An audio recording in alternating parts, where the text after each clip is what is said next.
Boa noite, todos e todas. Eu sou Juliana, sou conselheira aqui da nossa associação e é uma alegria receber vocês em mais uma agenda aqui do nosso mês da Advocacia ASP. Nós temos esse mês diferentes temas, mais de 20 eventos online que têm reunido palestrantes de diversas áreas do conhecimento jurídico e acadêmico, e ao longo desse mês vamos trazer uma pauta, novidades tecnológicas, inovações, novos procedimentos, questões fundamentais de diversidade e tantos outros assuntos aqui de interesse da advocacia. A proposta é sempre trazer para toda a classe jurídica experiências baseadas na troca de conhecimento para as carreiras diferentes, né, as diferentes carreiras aqui possíveis na advocacia, e desenvolvimento pessoal, debatendo o que realmente impacta a nossa rotina de cada um de vocês, nós advogados e advogadas.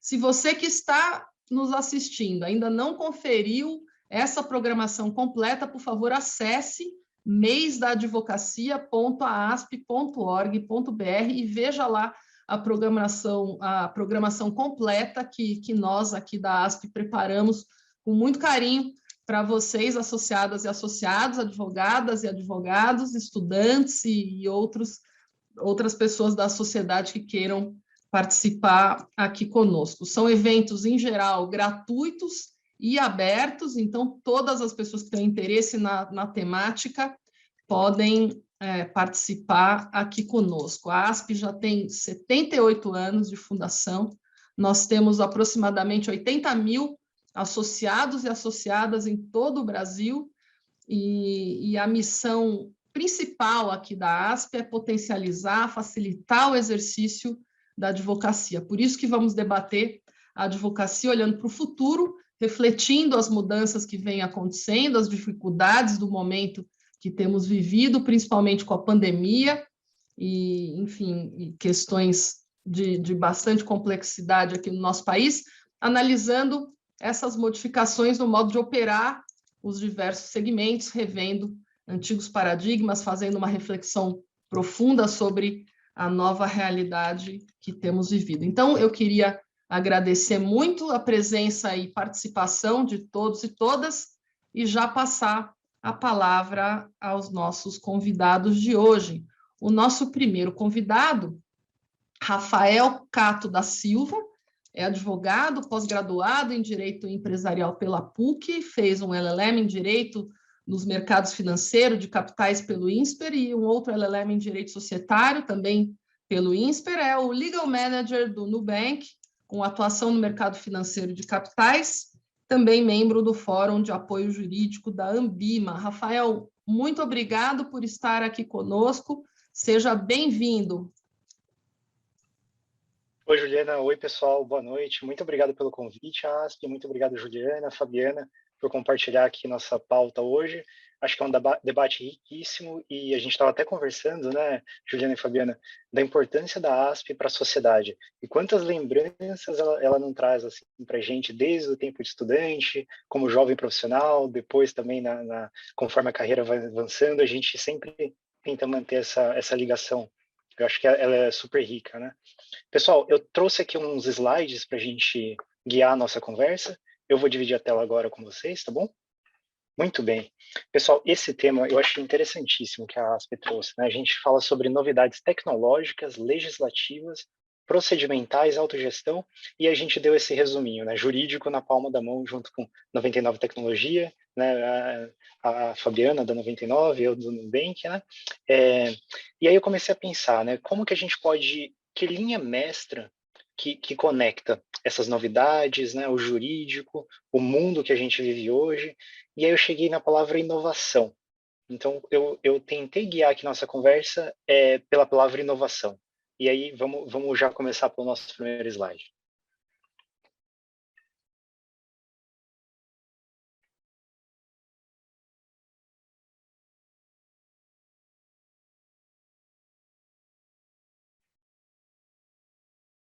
Pessoal, eu acho que esse é um belo de um exemplo de inovação, né? Eu sei que a gente tem foguetes indo ao espaço com certa frequência, mas esse foi o Falcon da SpaceX, e ela traz algumas inovações, sim, na verdade. Eu estava pesquisando, tem uma lista enorme, eu destaquei algumas aqui, por exemplo, foi o primeiro foguete privado a usar combustível líquido. Foi a primeira nave espacial, tudo isso não necessariamente a mesma, né? Mas a dessa companhia SpaceX, a primeira nave espacial privada a visitar a estação espacial, isso em 2012. Então, olha quantas novidades, né? Quantas inovações. E aqui a gente vê o nosso amigo Musk aqui meio de boca aberta, né? Mas com certeza feliz porque deu certo o lançamento aqui do foguete, mas nem sempre foi assim. Um pouquinho antes, agora sim, um pouquinho antes o Musk desabafou aqui na rede social do Twitter, bem chateado principalmente com esse órgão regulatório americano e com a regulação. Ele atacou duramente a regulação. Eu coloquei aqui uma tradução livre para a gente ver, né? Mas ele comenta assim, diferente da divisão de aeronaves, que é boa, a divisão espacial da agência, que é essa FAA, tem uma estrutura regulatória fundamentalmente quebrada. Olha que crítica pesada, né? Mas o mais importante aqui desse trecho, eu julgo que é o segundo parágrafo. Ele fala o seguinte: suas regras são pensadas para uma pequena quantidade de lançamentos, de pouca relevância por ano e de poucas instalações do governo. Sob essas regras, a humanidade nunca chegará a Marte. Claro, nem sempre a gente vai falar de inovações que vão levar a Marte ou que vai diretamente afetar a humanidade, mas olha as lições que eu acho que vale a pena a gente retirar disso, né? Quando a gente tem uma regulação muito específica, muito voltada para um pequeno grupo ou para ações muito específicas, isso atinge, sim, se não toda a humanidade, pelo menos uma boa parte dela, né?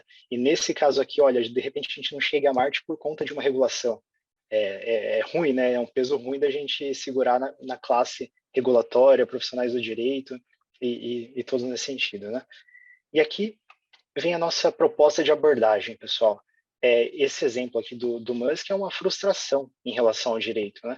Então, será que essa relação entre inovação, direito, novidades, normas, empreendedores e reguladores sempre tem que ser uma coisa penosa, sempre tem que ser difícil?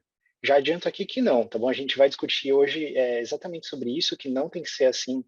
Claro, tudo tem sua razão, com certeza uma norma voltada para a proteção da humanidade no sentido de lançamentos espaciais deve ter todas as suas razões que eu desconheço, mas na verdade a gente vai abordar todo aquele tema que a gente viu no primeiro slide, que a Juliana bem apresentou para a gente, que é o tema da conversa de hoje, né?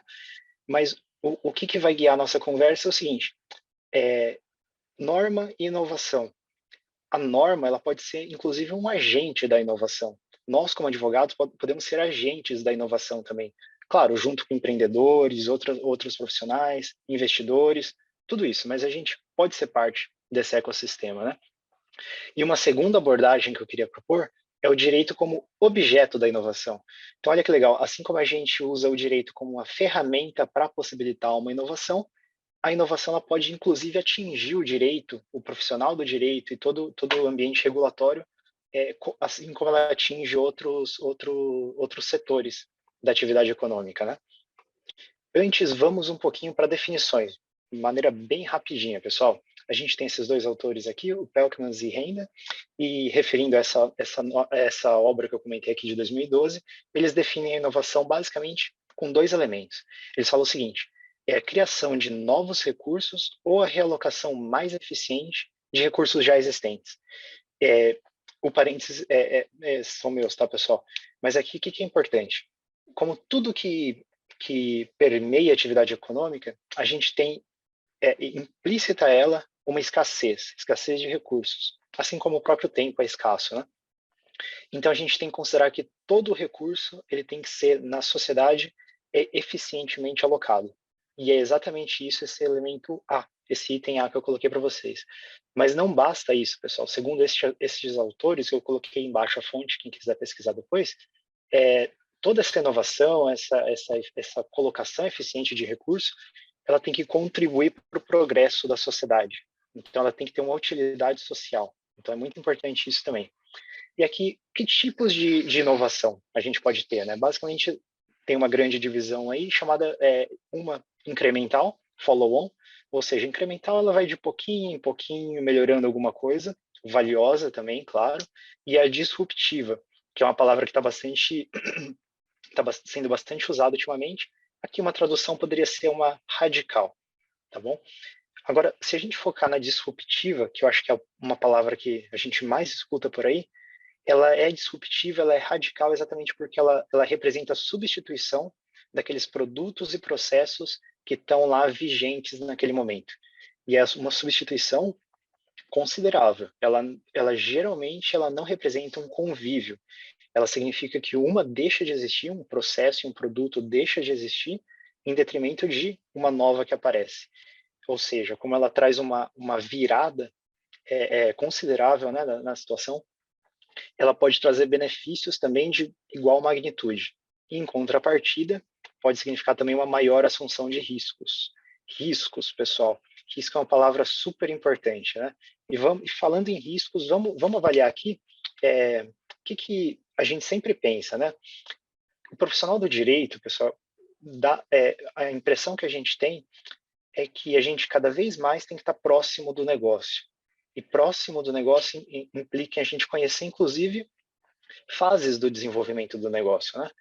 E esse gráfico, eu acho que a gente lendo ele consegue ter uma boa ideia disso. A gente comentou de riscos, e aqui essa figura dos mesmos autores que eu comentei lá atrás é chamado de o Vale da Morte.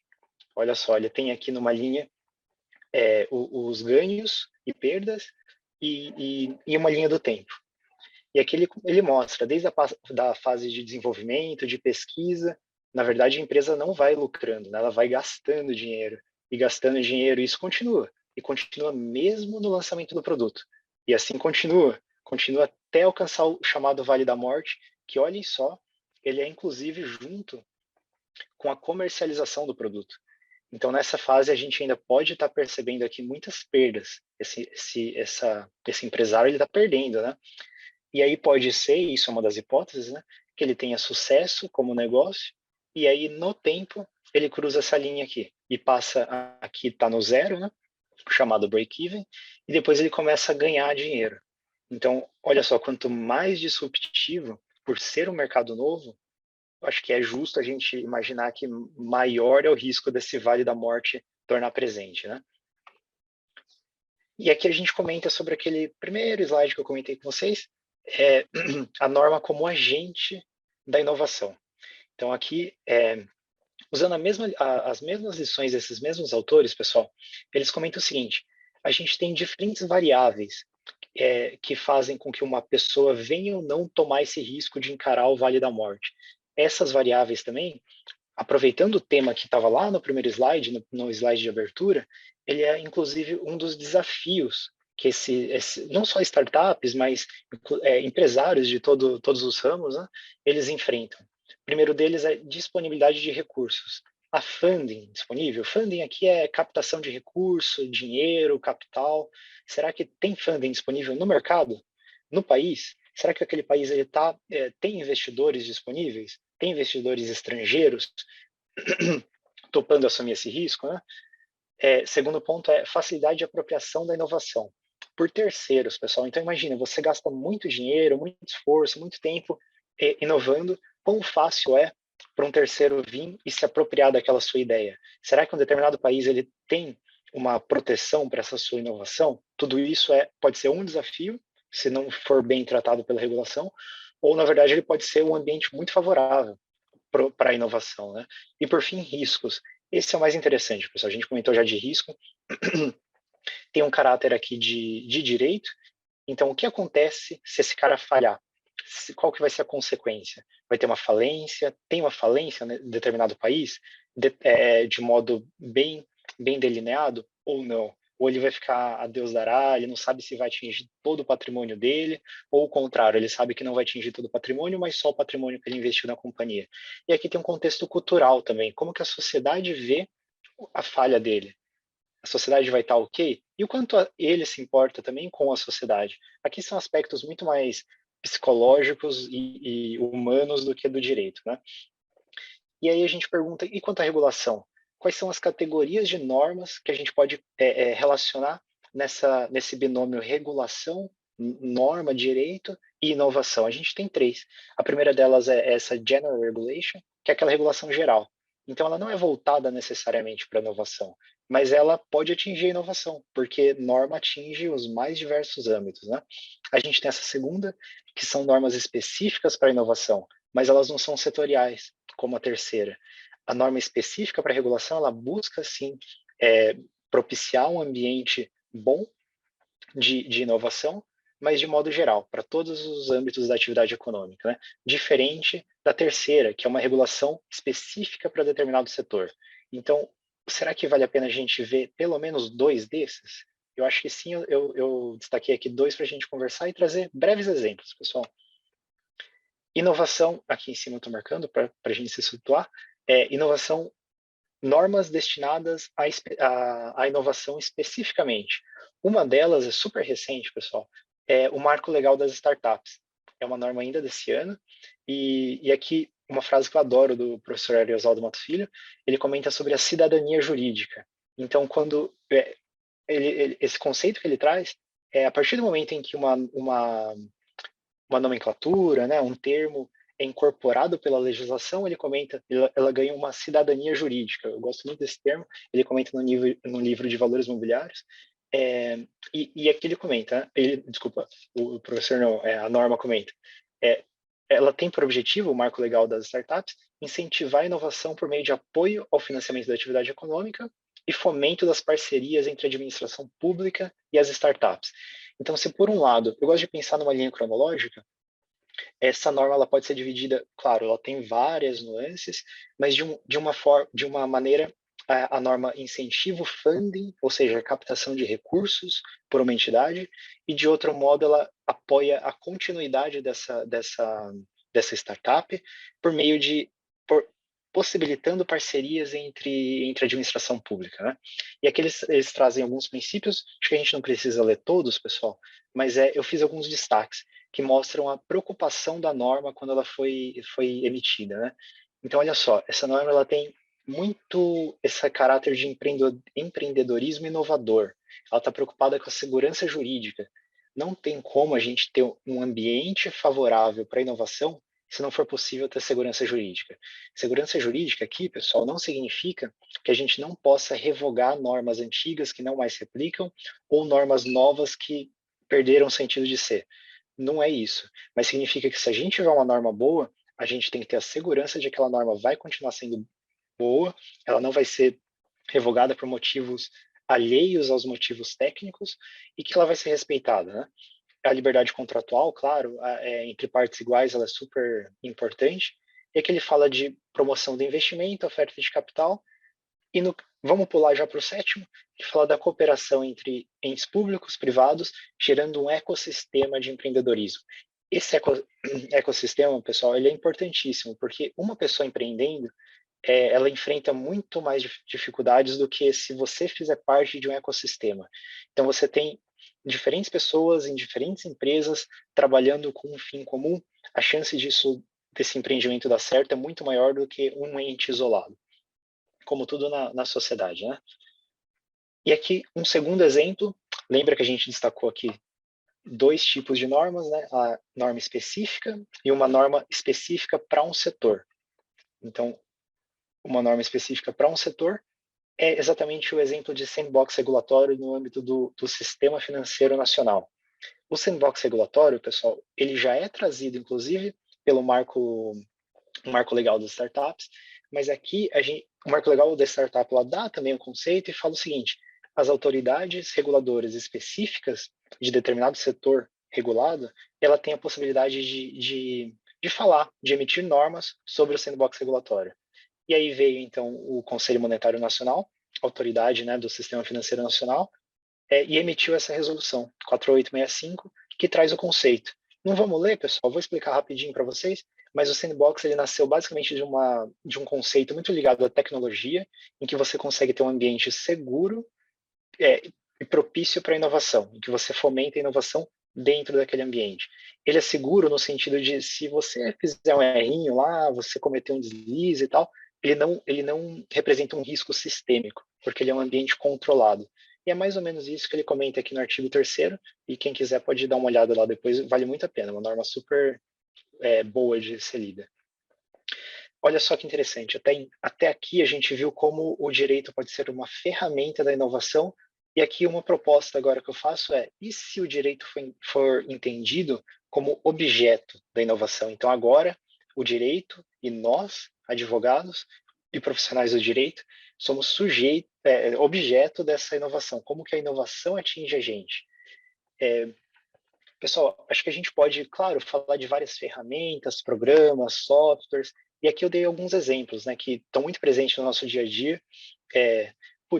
Socialização de informação, distribuição de demandas, gestão de equipe, comunicação ágil, tudo isso está acontecendo e cada vez mais, graças muitas vezes a diferentes startups, criam melhores e melhores ferramentas, diferentes ferramentas e tal, mas aqui uma provocação que vale a pena da gente fazer, né? Uma reflexão. Será que vale mais a pena a gente, inclusive aqui, a gente discutir nominalmente, fazer uma lista dessas ferramentas e discutir sobre elas?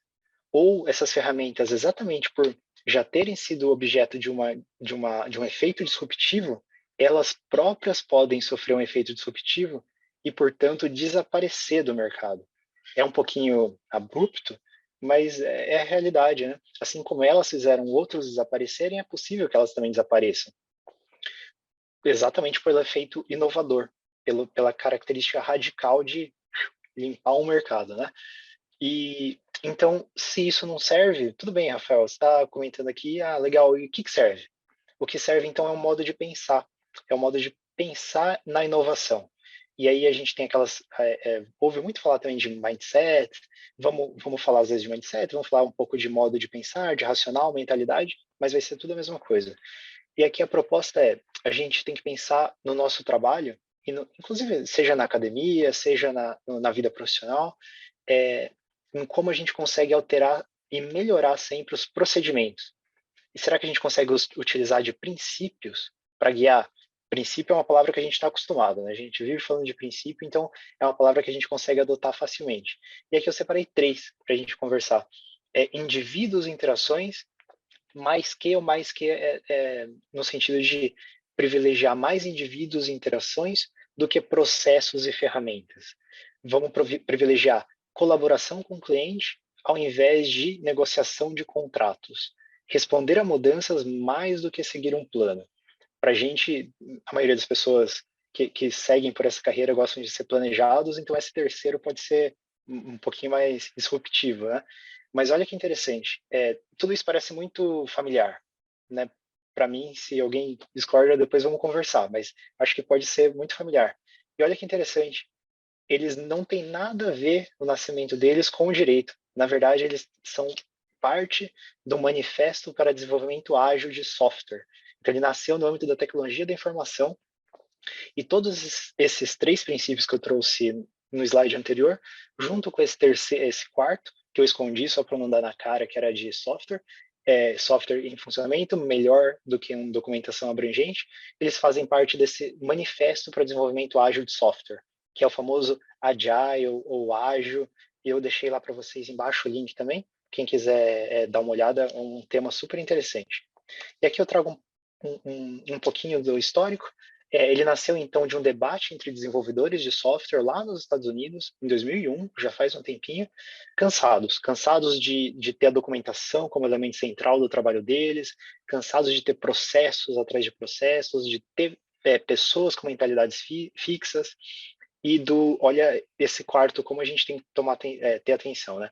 Burocratas corporativos favoráveis ao processo pelo processo. Então a gente tem que ter muita atenção nesse último, pessoal, para a gente não ser essa pessoa, né? Para a gente não querer um processo só por processo. A gente tem que entender processos, procedimentos, o próprio direito como uma ferramenta para algum fim. A gente tem que ter isso em mente, né? E o Agile também, às vezes, ele é definido como mindset, um modo de pensar. Então, numa tradução livre, ele é um jeito de lidar com um ambiente incerto e turbulento. Então, ele lida com a incerteza, né? Com a uncertain. E porque ele consegue te dar ferramentas para que você consiga se adaptar à medida que esse ambiente incerto avança. E você consegue fazer isso também sem parar e ficar pensando, será que eu tenho que mudar alguma coisa? Você vai fazendo isso conforme o procedimento vai se desenvolvendo. Aqui um parênteses super rápido, mas é que não tem como deixar de falar desse livro. É um livro que eu li faz um tempo, eu gosto muito, que fala sobre mindset. Então, ele não tem nada a ver com direito, ao contrário, ele fala sobre modos de pensar. E um exemplo que eu gravei muito, que a autora ela fala sobre educação infantil. Ela fala o seguinte: você pode criar uma pessoa como um mindset vencedor ou perdedor. Isso não tem nada a ver com habilidades inatas e nada disso. Na verdade, depende de como você vê o mundo. Você pode ter um mindset, por exemplo, de elogiar uma criança, falando assim, olha, parabéns, você tirou 10. Provavelmente essa pessoa vai focar apenas no resultado. E se ela tiver uma frustração, ela vai ficar arrasadíssima. Se você educar uma criança falando o seguinte, nossa, que pena que você não tirou 10, mas, poxa, parabéns, você estudou, você se dedicou, você fez aqui uma lista de tarefas, você seguiu o plano, não foi dessa vez. E a chance dessa pessoa se desenvolver melhor, segundo a autora, é muito maior. Então, é um livro que eu recomendo muito, e falando de mindset, não tinha como deixar de trazer aqui para a gente. Pessoal, o Agile, ele é guiado por 12 princípios. Não vou ler todos, a gente não vai falar de todos, mas muitos deles eles têm a ver e podem nos ajudar. E eles ajudam muito no nosso trabalho do dia a dia. Separei alguns aqui. Olha só, apesar de ser para software, olha como eles têm muito a ver com a gente. Pessoas de negócios e desenvolvedores, vamos trocar aqui os desenvolvedores por advogados, profissionais de direito, advogados, profissionais de direito, devem trabalhar diariamente em conjunto com todo o projeto. É o famoso, puxa, fica perto do seu cliente, entende ele, que isso é mais importante que tudo. Se você está lá nesse trabalho diário com ele, você vai escutar se tem alguma coisinha errada logo no começo. Você não vai ter que gastar tempo depois, lá no final, para voltar e fazer alguma correção. Eu acredito que isso sirva para todas as áreas aqui do direito, para qualquer área de atuação. Construa projetos em torno de indivíduos motivados. Você tem que dar a ele um ambiente, suporte e confiar nessa pessoa. Isso é importante, pessoal. O Agile está preocupado também em como a equipe trabalha. E isso me parece que é um tema latente, principalmente agora, que a gente está falando de ambiente de isolamento, de trabalho remoto, você não necessariamente está com a sua equipe diariamente e tem uma carga de trabalho alta também. É importante que a gente tenha esse cuidado de como gerir as equipes, né? E aqui, esse tema, eu estava até comentando com uma amiga minha mais cedo, é um tema polêmico. É o método mais eficiente e eficaz de transmitir informações é numa conversa face a face. E aqui eu sei que tem o famoso meme do essa reunião podia ter sido um e-mail, mas vamos pensar um pouquinho. Será que toda situação é isso? Será que às vezes, por mais que fosse simples fazer um e-mail, será que ou qualquer outro tipo de mensagem, né, instantânea, será que essa conversa face a face ela não ajuda em outros aspectos do relacionamento também, seu com seu cliente, seu com seu colega?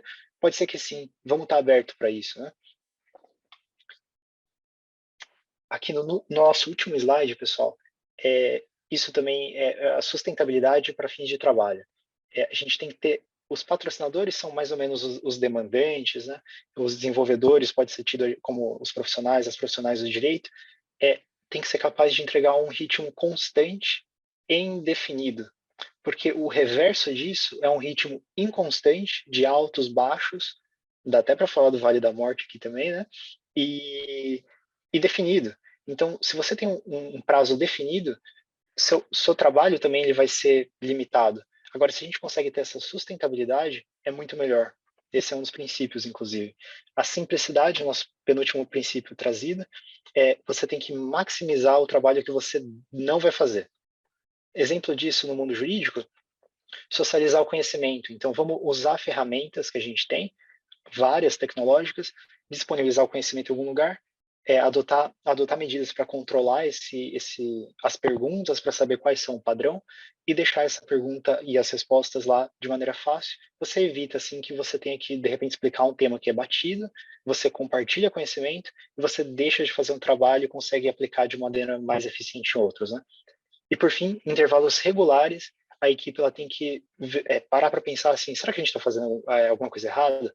será que algum procedimento que a gente tem é desnecessário? Ou será que a gente deveria adotar algum procedimento necessário? Ou seja, a gente faz, alguns lugares chamam de retro, né, retrospectiva. A gente para e pensa, poxa, será que essa reunião aqui é excessiva? Ou então será que a gente tem que ter mais dessa, só que todos os dias por menos tempo? Então, pessoal, é essa a apresentação que eu tinha para a gente conversar aqui hoje. Eu acho que o pensamento final, né, vamos concentrar muito mais no método de pensamento, no procedimento, no mindset de inovação, que ele com certeza vai levar à inovação, do que em coisas fixas, em ferramentas fixas, em procedimentos fixos. Acho que esse é um bom tema para a gente pensar. Obrigado. Obrigada, Rafael. Foi muito bom te ouvir, muito interessante. Eu tenho várias perguntas anotadas aqui, mas antes nós vamos passar a palavra para a Fabiana Siviero, que é a diretora jurídica da 99 Tecnologia desde 2019. Ela atua em tecnologia, mobilidade, entrega de refeições e meios de pagamento à empresa, né? A gente conhecia como 99 Táxi, agora é a 99 Tecnologia. Ex-diretora jurídica do Google Brasil Internet, onde liderou o time legal por 8 anos. A Fabiana, antes disso, passou mais de 10 anos assessorando empresas em escritórios de advocacia de ponta em São Paulo, liderou o grupo de mulheres do Google e atualmente é sponsor executiva do grupo 99 Afro. Mestre em Direito Processual Civil pela Universidade de São Paulo, lecionou cursos de especialização na Faculdade de Direito da Fundação Getúlio Vargas e é autora de vários artigos e livros em revistas especializadas. Fabiana, é um prazer imenso ter você aqui. Bom, super obrigada, o prazer é todo meu. Boa noite, Rafael e Juliana, e a todo mundo que está com a gente. Como o Rafael bem falou, a ASP é uma entidade super querida e muito querida para quem atuou no contencioso, como eu atuei durante mais de 10 anos em escritório de advocacia, e ainda na sede antiga, né? Como vocês veem aí pelo meu currículo, eu sou um pouquinho mais velha que o Rafael, então eu ainda peguei a sede antiga, a sede nova dá uma saudade, mas a ASP realmente está sempre do nosso lado, do lado do advogado, e muitas vezes, né, quando a gente tinha as publicações impressas, né, e a gente recortava a publicação e punha no papelzinho para contar o prazo, então a ASP está sempre junto com a gente. Então, assim, como a Juliana falou, eu entrei aí no mundo da tecnologia meio por acaso, eu sempre fui uma advogada de fórum, né, de briga judicial, e pela minha vivência e pelo meu tempo, até bom que o Rafael deu uma apresentação mais estruturada, com conceitos, deu uma verdadeira aula aí para a gente. Eu vou contar um pouco para vocês das minhas experiências na prática, assim, como é que a tecnologia entrou na minha vida, até porque eu vivi essa transição, né? Eu vivi do mundo analógico, do mundo pré-internet, do mundo sem celular, do mundo que a gente ia para o fórum e tinha que fazer, né? Eu lembro de pegar cliente, assim, assumir carteira de cliente, a gente pegou um banco com procuração revogada, aquela loucura, os prazos vencendo, ia no fórum fazer carga do processo, para pegar o processo, para voltar para o escritório, para ler enfim, ler o processo, preparar a petição, a apelação, a contestação, o que fosse, a tempo de alguém, um estagiário, levar para o protocolo físico, né? Então, tinha que calcular ainda o tempo de deslocamento, quantos perrengues chiques a gente já passou, será que vai dar tempo? Vai correndo no trânsito, não sei o quê. Eu mesma, né, eu cheguei a correr quase esbaforida, chegar lá no TJ para protocolar agravo. Então, a gente viveu esse mundo anterior, né? Anterior ao digital, anterior a ter a internet, a possibilidade de não só consultar e praticar os atos do processo todos digitalmente, como o próprio protocolo, né, gente? Hoje em dia eu fico até feliz, eu falo assim, nossa, pode protocolar até meia-noite, a qualquer momento. Então, realmente são mudanças muito grandes, né? E principalmente tem toda uma geração de pessoas que realmente viveu toda a vida, né, num cenário anterior, e agora nós já temos todas as novas gerações que já não se lembram do mundo sem a internet ou sem o celular na mão, né? Não sabem, eu também me lembro de situações, por exemplo, de ir no fórum, na sala dos precatórios para arrumar um carrinho. para levar um processo que tinha 27 volumes para o escritório, né? Porque você tinha que ter era quase que uma operação logística, né? Então você tinha uma série de limitações que, como o Rafael bem falou, a tecnologia muda, né, a nossa vida para melhor, com inovações e a internet, e todas essas possibilidades que continuam a surgir. Até curioso também, lembrando da ASP, uma memória, esses dias a gente estava fazendo um evento lá eu estava fazendo com o meu time, com os advogados, com os estagiários, que são obviamente muito mais jovens, e eles me perguntaram assim: como é que vocês faziam pesquisa de jurisprudência naquela época? Eu falei: olha, a gente ia na ASP, que tinha uma biblioteca maravilhosa, né, ou nos departamentos da faculdade, e era na raça, no livro, na mão, né, e com papelzinho marcando ali os acórdãos, e depois você levava para o escritório ou né, ia para um computador para digitar. Mas Nas era RPs, assim, né, Fabiana? Nas RPs. nas RPs, na revista da ASP. E da ASP tinha aquele boletim com os encartes coloridos, que a gente ficava separando. Então, assim, é engraçado que hoje a mentalidade já de quem já vive no mundo pós-Google, no mundo pós-celular, no mundo do acesso, né, a esse mundo de informações na beira do dedo, onde você estiver, mas como que você fazia antes? No livro, né, que está lá hoje disponível, enfim, nem em formato livro, tudo isso. Mas para contar um pouco para vocês que eu vivia, né, eu era essa advogada de contencioso, de briga judicial, quando apareceu em 2007 um cliente muito interessante chamado Google, novo ainda, né? Claro que a gente já sabia o que era e já sabia, né? Já usava e tal, mas com principalmente vários problemas jurídicos aqui no Brasil devido a uma rede social que eles lançaram, muitos de vocês devem lembrar que estão assistindo, que foi o Orkut, né? E o Orkut foi uma experiência do Google, que tem essa política de dá 20% do tempo para os engenheiros e desenvolvedores exercerem sua criatividade, então eles podem criar as coisas que eles querem. E um desses engenheiros, que é um engenheiro turco, chamado Orkut Buyokoten, ele criou essa rede social. E lançaram, né? Naquela gráfico lá do, do, do Rafael, eles acabaram lançando o projeto de engenheiro, nem sabiam muito o que era aquilo, não sabiam como monetizar, então não sabiam como transformar aquilo numa propriedade que gerasse renda para a empresa, mas assim, nesse espírito, né, da inovação, falava, lança aí. E no Brasil, por alguma razão, que também os psicólogos devem saber explicar melhor do que a gente, teve um sucesso extremo, né? Pré-celular, celulares começando a surgir, né? 2007, 2008, primeiro iPhone, né? Em 2008, o Orkut tinha em torno de 40 milhões de usuários no Brasil. Então, vocês imaginam que loucura que era, porque era a primeira experiência de muita gente com essa coisa aí que está tão presente na nossa vida hoje das redes sociais. Então, as pessoas mandando foto, publicando coisa, botando texto, fazendo comunidade. Quem lembra das comunidades, né? Tinha algumas famosas lá. Fruta não é sobremesa, odeio acordar cedo. Eram as que tinham os maiores números de usuários. Mas, obviamente, como tudo, a gente sabe que o direito é um reflexo da vida, né, da sociedade, é um novo fenômeno social, um novo fenômeno. Começaram, sim, muitos problemas jurídicos. E num ambiente, como vocês podem imaginar, em 2008, sem nenhuma estrutura, né? Então, não havia leis, não haviam leis, não existia o Marco Civil da Internet, né? Tudo isso veio depois, e não existia também jurisprudência.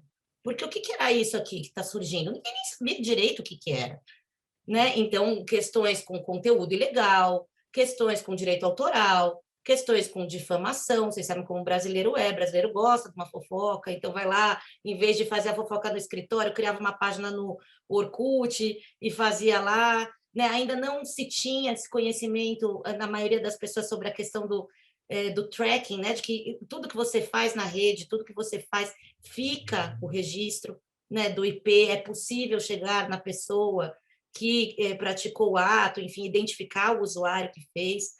Então, assim, digo para vocês que foi uma época bem animada, muito interessante, porque a gente estava, o Rafael citou o professor Ariosvaldo Matos Filho, eu não lembro que professor que falou essa frase uma vez, mas ele falou que quem faz a jurisprudência não são os juízes, quem faz a jurisprudência são os advogados, porque somos nós que levamos as causas novas, né, os argumentos novos para o judiciário, para solucionar esses conflitos, mas acabamos construindo as decisões junto.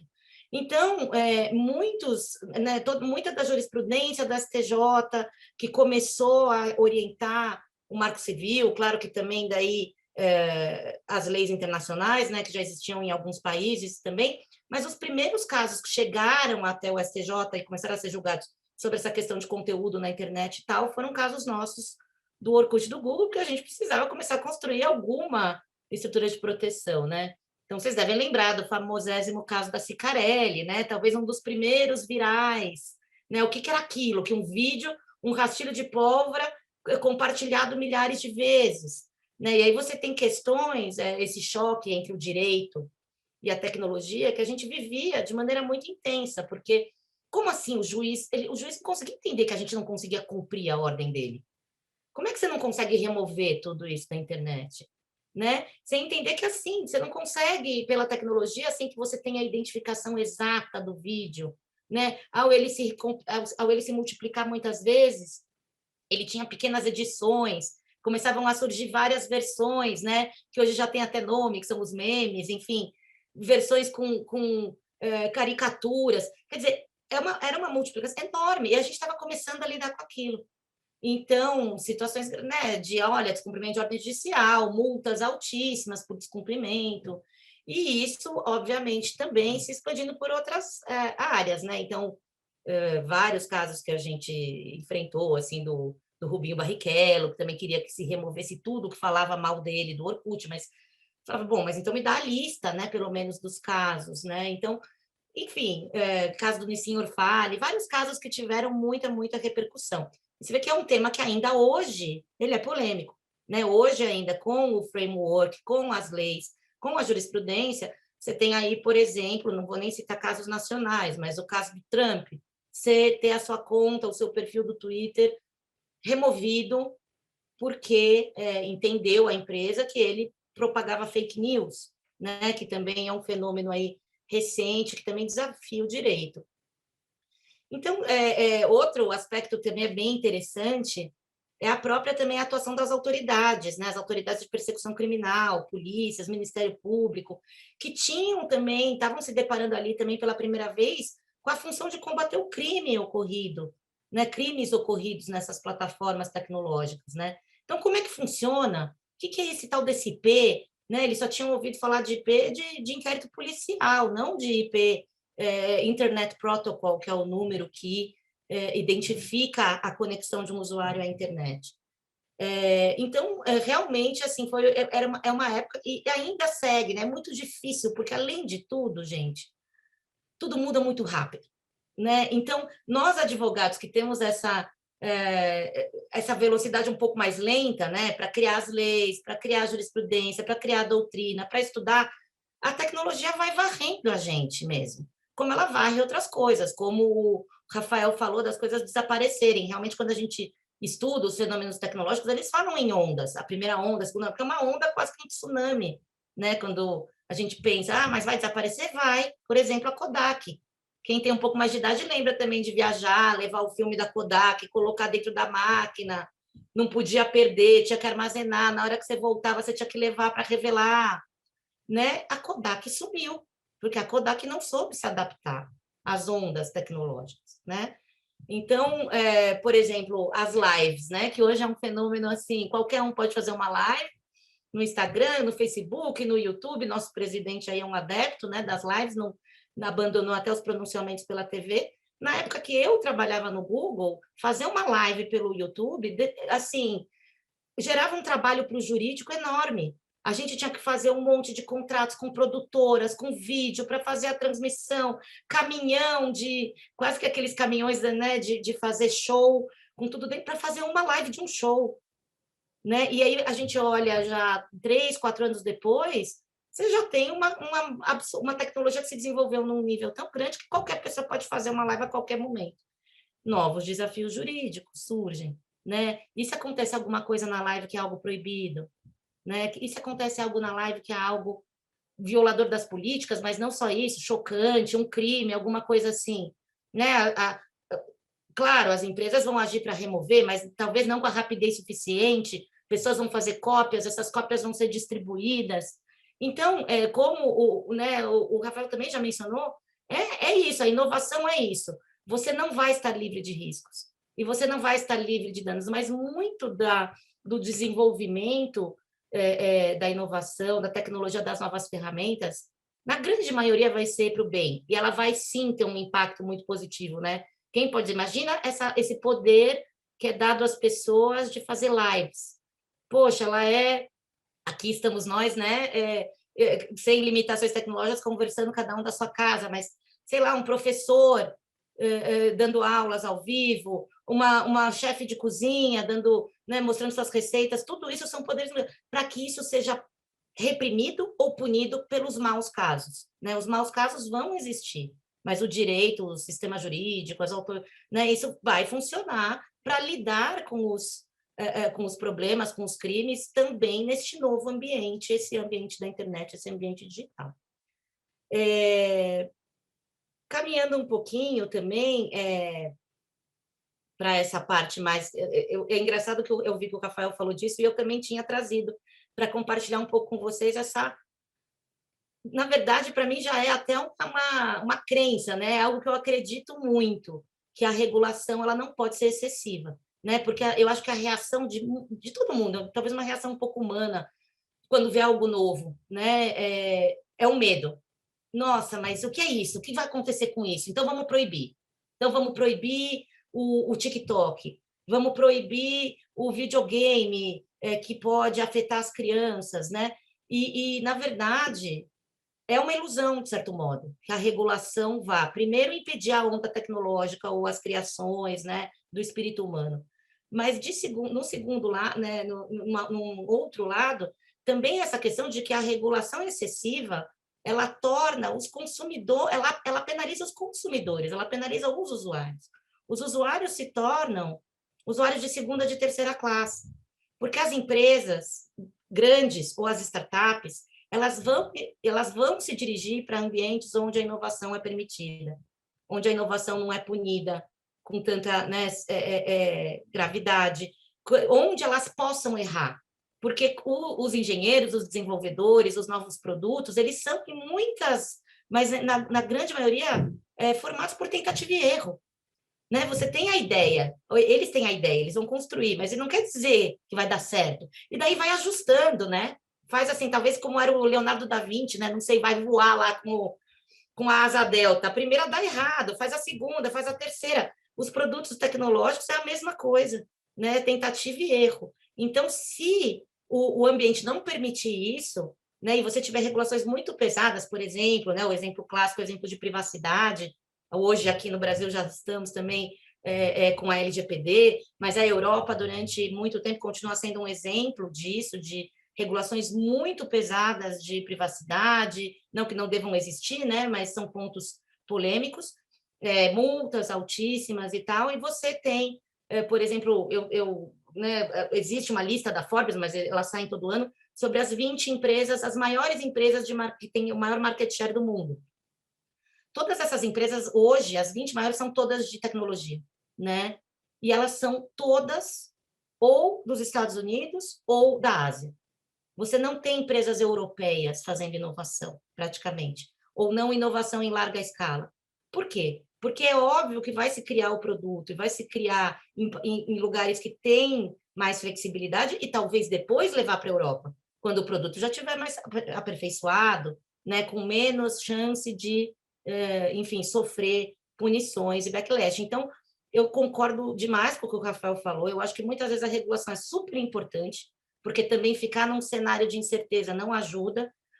Onde eu estou hoje, né, que é a 99, não sei se todos sabem, aproveitando a correção que a Juliana fez, a 99 começou, sim, como um aplicativo de intermediação de corridas entre taxistas e passageiros, mas depois do Uber, que tem, assim, acho que é claro o encaixe na definição de inovação lá, quando fala de realocamento de recursos já existentes e causando um benefício à sociedade, porque não se inventou nada, o carro já existia. E a necessidade das pessoas se deslocarem e quererem fazer uma corrida também já existia. Mas o que aconteceu ali foi né, uma forma, por meio de plataforma tecnológica, de um realocamento desses recursos. Então, o carro que a pessoa já tem, ou que ela já usa, e que está ocioso ali, ela fala, eu posso levar alguém daqui para lá e ganhar um dinheiro com isso, né, e ser um motorista. Então, este tipo de atividade surgiu num ambiente não regulado, começou a ser muito, né, crescer e tal. A 99, que era só táxi, também passou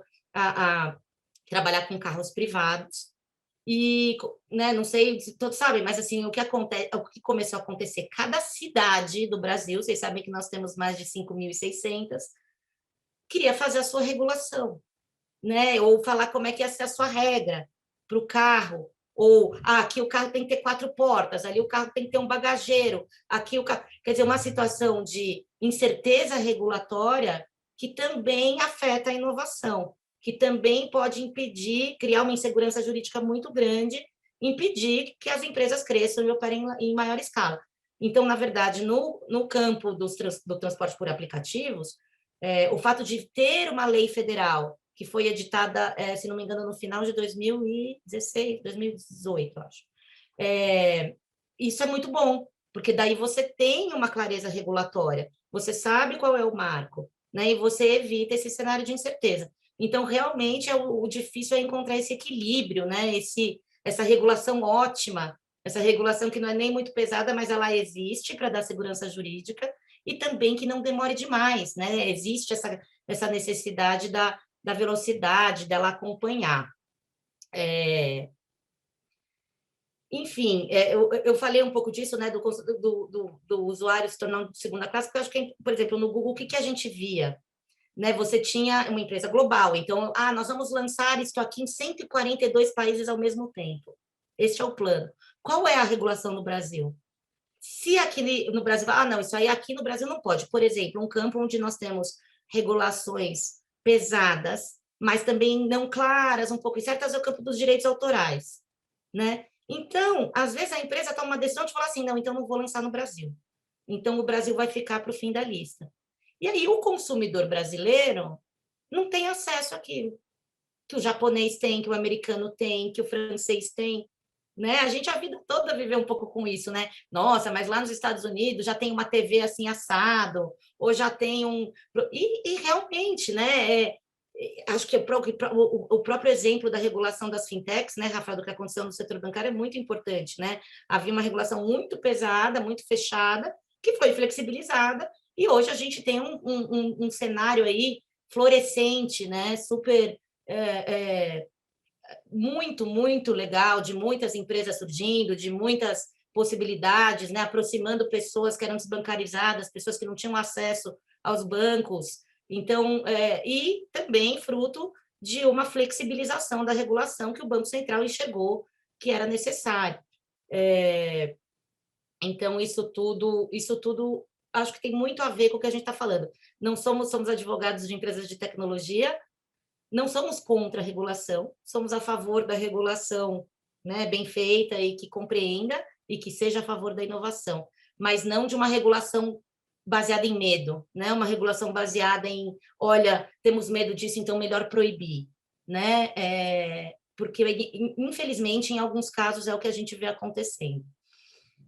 Bom, eu queria falar um pouquinho sobre departamento jurídico também, o que o Rafael mencionou rapidamente, mas, claro, né, trabalhando nessas empresas e principalmente com contencioso no Brasil é um desafio, eu acho que muitos de vocês devem ter essa experiência, nós temos né, esse judiciário acessível, né, é uma conquista, enfim, enfim, os nossos juizados e tudo isso, mas a gente gera situações que são inéditas no mundo, né, em termos de volume de processos. Né? As empresas brasileiras têm milhares, dezenas de milhares, centenas de milhares de casos, que é uma situação que eu conto para vocês, realmente no Google nós éramos o país com o maior número de casos do mundo. Né? Então, é inviável hoje em dia para qualquer empresa que tenha uma carteira de um portfólio de processos alto, não trabalhar com ferramentas, né? Com ferramentas tecnológicas de gestão, tanto dos processos para controlar prazos, para fazer a gestão, né? Ter as cópias todas digitalizadas, tudo, saber quando os atos foram praticados ou não foram praticados, os atos processuais, né? Então, isso é algo com o qual eu já convivo há muitos, muitos, muitos anos, né? Até antes de atuar pelo Google. Né, advoguei para a Embratel, advoguei para a Ambev, e estas empresas já nos solicitavam que alimentássemos os sistemas delas para que elas tivessem todo esse acesso. E, claro, você tendo toda essa base de dados, e trabalhando com engenheiros e com desenvolvedores, surgem um monte de possibilidades, de análises estatísticas, de análises da carteira, quais são as tendências, onde é que está perdendo, onde é que está ganhando, regionalmente, onde é que regionalmente no país, ou em qual estado o tribunal é mais duro numa questão do que outra, né? Então, trabalhar o direito realmente, que não é algo normal ou ainda é novo, da mesma forma que se trabalha outras áreas dentro de uma empresa, né? Então, a área de vendas traz os seus resultados, a área de marketing traz os seus resultados com dados e números, e nós também, né? Nós também trazemos, olha, tantos acordos, tantas decisões favoráveis, tantas decisões desfavoráveis, perdas, ganhos. Então, sim, é também muito necessário para os advogados, principalmente aqueles que atuam em empresas, se modernizarem, se entenderem que nós somos advogados, mas nós também somos executivos, e a empresa precisa, e ela trabalha com números, né? A empresa raramente vai estar interessada em teses jurídicas, e entender quais são as teses discutidas, né? Ela precisa entender o impacto do negócio. Então, isso é algo bem interessante. A gente também hoje trabalha, claro, com ferramentas de gestão de contratos, né, para fazer gestão das comunicações internas, gerir filas, né? Como o Rafael falou, a gente gera escassez de recursos também. Os advogados também são escassos. Então, para que os advogados não passem a vida inteira, né, trabalhando 24 horas por dia, vocês devem ter recebido vários memes do dia de ontem, né? Que o cliente sempre acha que a gente não tem vida pessoal e que a gente está sempre disponível. Então, também temos ferramentas, porque daí eu falo assim, olha, veja lá onde é que está o seu contrato na fila, né? Se você tiver 5 ou 6 na frente, por que o seu é mais importante que os outros? Então, sim, são ferramentas também super importantes para a gente conseguir trabalhar. O Rafael também falou do legal design, hoje tem esse nome, eu acho bacana, né, que as coisas vão se tornando mais... A gente fazia lá no Google, já tinha esse desafio de falar assim, como que eu vou explicar para o desembargador de 70 anos ou de 68 anos o que é o YouTube? E o que é o viral? E como é que a gente vai explicar para ele o que é o URL, que o vídeo... Então, desde aquela época, a gente já tinha começado nas petições a tentar ser mais visual, a tentar colocar print screens, né, impressões de tela, colocar links para vídeos, para ver se eles assistiam tutoriais, né? Porque, sim, eu lembro de despachar com juízes no começo, e eles falaram, eu não sei o que é esse YouTube aí, né? E aí a gente falava, o senhor tem filhos? Jovens? Ah, tenho, minha filha tem 15 anos. Pergunta para ela que ela vai saber. Mas, assim, é verdade, porque surgem coisas, né? Eu mesma, né, nunca entrei no TikTok, eu sei o que é o TikTok, mas eu nunca usei. Então, é uma multiplicidade de coisas que como que a gente vai esperar que o juiz saiba de tudo? Ou entenda tudo? Ou compreenda tudo? Né? Então, realmente, o papel do advogado, né, é também ser mais flexível, na minha opinião, na minha visão, em termos da comunicação. Né? A gente tem essa tradição jurídica, da escrita, do texto, das muitas laudas, mas é necessário também que a gente aceite que o bom direito também pode ser expresso, também pode ser documentado por meio de uma informação mais fácil e que consiga, né, transmitir a mensagem de uma maneira mais clara, principalmente para o juiz, que precisa compreender o que está acontecendo para poder julgar.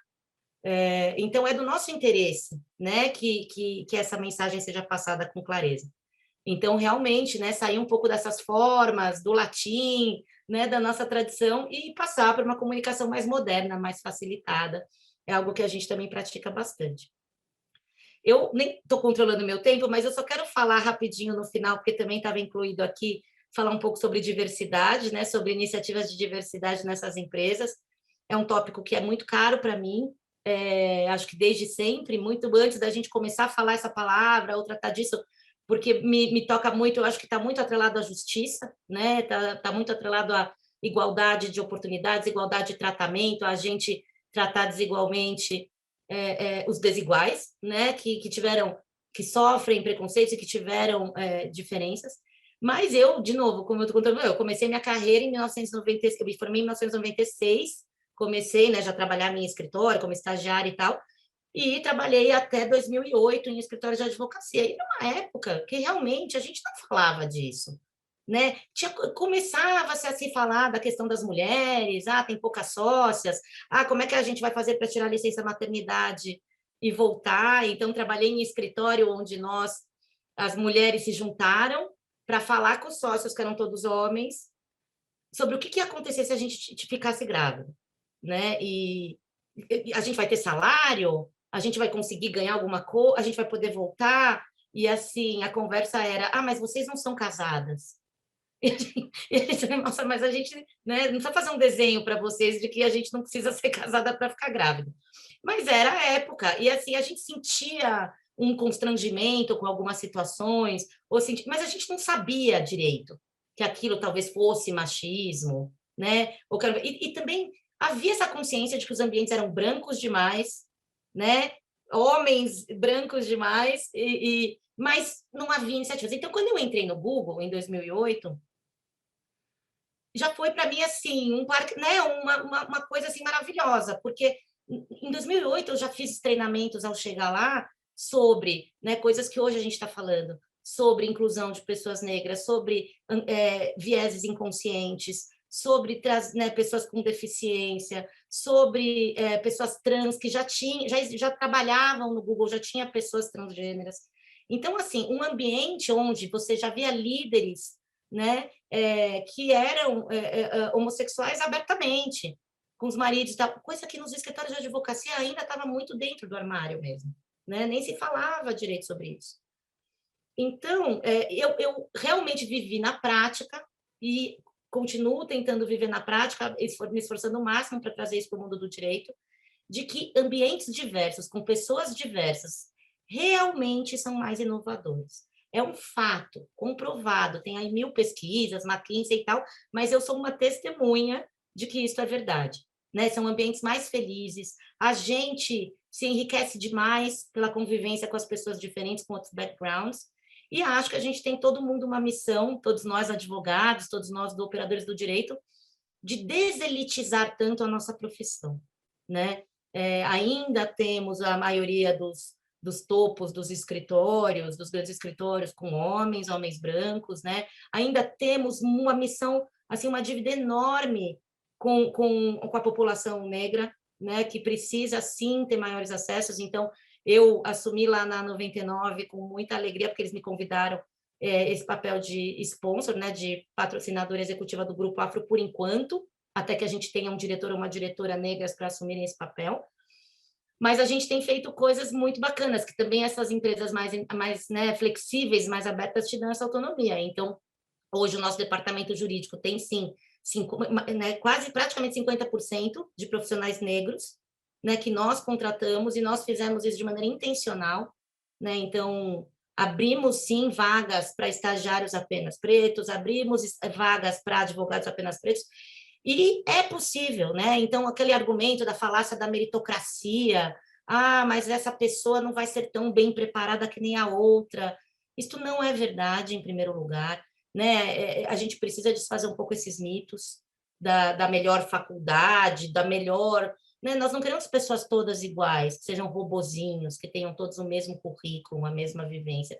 As pessoas com vivências diferentes trazem muita riqueza, né? Flexibilizamos o inglês em alguns casos para trazer as pessoas que vão estudar inglês com o auxílio do benefício da empresa, e tem sido um orgulho muito grande para nós ter esse time que é tão rico, que é tão, né, realmente diverso e inovador, e mostrar e dar o exemplo, não apenas para os outros times dentro da própria empresa, né, onde há alguns líderes que ainda tem alguma resistência, fala, mas eu tento e não encontro. Encontra sim, é uma questão de compromisso. Mas também para os escritórios de advocacia que prestam serviços para nós. Nós também solicitamos e mostramos e requeremos que é importante essa pauta da diversidade, né? Então, a gente vai em reuniões que só tem homens, a gente fala assim, cadê as mulheres? Ou eventos, mas assim, é para falar para todos vocês que é um tema que precisa ser vivido na prática, né? Nós não podemos mais só falar que queremos fazer, que é importante fazer. Ele é possível, né? E é muito importante, faz muita diferença. Era isso que eu tinha para falar para vocês, estamos aqui à disposição para debater um pouquinho. Super obrigada por me ouvirem. Obrigada, Fabiana. Esse tema é fundamental. A gente aqui na ASP está fazendo um censo exatamente para entender bem qual que é o nosso público e tentar pensar propostas específicas. Eu gosto muito, achei muito importante você ter trazido essa questão. Eu acho que ainda não tem nenhuma pergunta aqui no chat, mas eu tenho várias, então eu vou começando aqui com as minhas, e aí, conforme os participantes e as participantes forem questionando, nós vamos lendo aqui as perguntas. Eu queria começar recuperando aqui uma fala do Rafael, que contou, que está mostrando ali no comecinho, né, a questão da regulação, a regulação mais travada, que o Elon Musk mencionava ali naquela fala dele. Queria que você contasse um pouco para a gente, Rafael, como a regulação ajudou ou atrapalhou a entrada do Nubank no mercado brasileiro, né? O Brasil vinha ali de um mercado de 5 bancos, né? Que na verdade compraram todos os bancos menores, assim, fusão em cima de fusão, era o que a gente vinha vivendo. Ninguém acreditava muito nesses bancos maiores, que o Nubank seria um competidor de verdade. Daí o Nubank revolucionou um pouco ali o mercado de cartões de crédito, o sistema bancário em geral, porque agora a gente vê um crescimento também de bancos digitais novos num mercado que parecia razoavelmente estagnado, né? E esses novos bancos abrindo, passando ali pela porta que o Nubank abriu. Então, queria saber isso de você. E aí, nessa pergunta também sobre regulação, Fabiana, se você puder falar um pouco para nós também sobre isso, essa questão de proibir, né? Quando você estava contando um pouco algumas dessas histórias, me lembrou a questão dos patinetes em São Paulo, né? Ou mesmo o que aconteceu no começo, 99, Uber, que houve uma tentativa de barrar o uso dos aplicativos antes da legislação, né? O legislativo tentando barrar uma inovação tecnológica a partir dessa regulação mais rigorosa.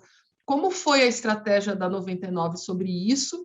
E como os advogados de empresas inovadoras podem contribuir para pensar essas estratégias de não deixar a regulação endurecer tanto de forma que inviabilize as atividades? Não, ótima pergunta, Juliana. Acho que um ponto que a gente, de introdução para a resposta dessa pergunta, é para considerar nossos reguladores. Então, hoje a gente tem no sistema financeiro o Conselho Monetário Nacional, em matérias específicas relativas à instituição financeira, a gente tem, em mercado financeiro, a gente tem o Banco Central também soltando algumas normas, e em relação a mercado de valores imobiliários, a gente tem a CVM. E aqui a gente tem um fator louvável, né, que tanto o Banco Central quanto o CVM e, obviamente, o Conselho Monetário Nacional, eles estão empenhadíssimos na renovação da nossa regulação. Então, por exemplo, claro, sempre separando cada um com a sua atribuição, né? A gente tem, por exemplo, o Banco Central com uma agenda, ele sempre tem algumas agendas, né? Já foi chamada de BC+, se eu não me engano, e hoje a gente está numa chamada BC Hash, de hashtag, né? Então, super atualizada, né? E eu vou começando falando pelo macro, Juliana, depois a gente vai, eu gosto de seguir assim, né? Olha, de um jeito mais macro, a gente vai funilando. Porque esse BC Hash, ele também tem seus princípios. Então, por exemplo, um deles é a inclusão. Então, alcançar mais pessoas, competitividade. Então, a competitividade, essa perninha da agenda do Banco Central, fomentar a competitividade, é exatamente para conseguir debater esse tópico que você comentou, né? Será que as instituições financeiras hoje, elas são muito já definidas? Hoje não, né? Mas mais para trás. Será que ela era muito definida? Era um mercado muito tão regulado que impedia novos entrantes? Então, isso é algo que o Banco Central ele tem muito em mente, exatamente com essa competitividade, né? E aí a gente tem mais três de igual importância, de transparência, educação, sustentabilidade. Então, são princípios que o Banco Central adota para novas normas que ele vem adotar, né? E um marco muito importante no sistema financeiro como um todo, mas especificamente no sistema de meios de pagamento, sistema de pagamento, foi exatamente isso, né?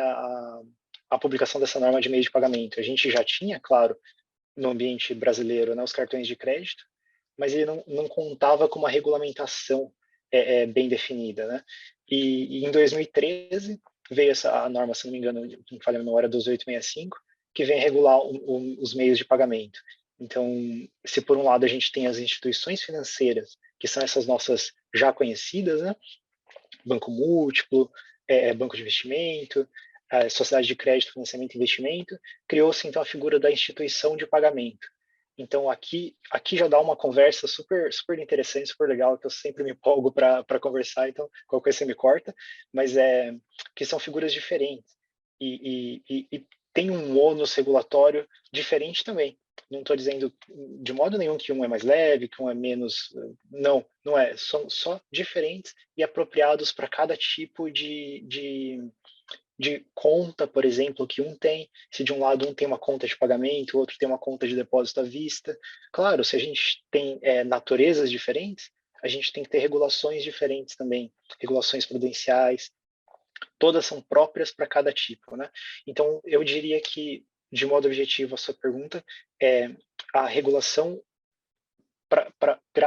como se diz, para a inovação, ela tem sido muito, ela tem contribuído para a inovação exatamente, seja por meio de sandbox regulatório, seja por meio de autorregulação, que é um fator assim importantíssimo.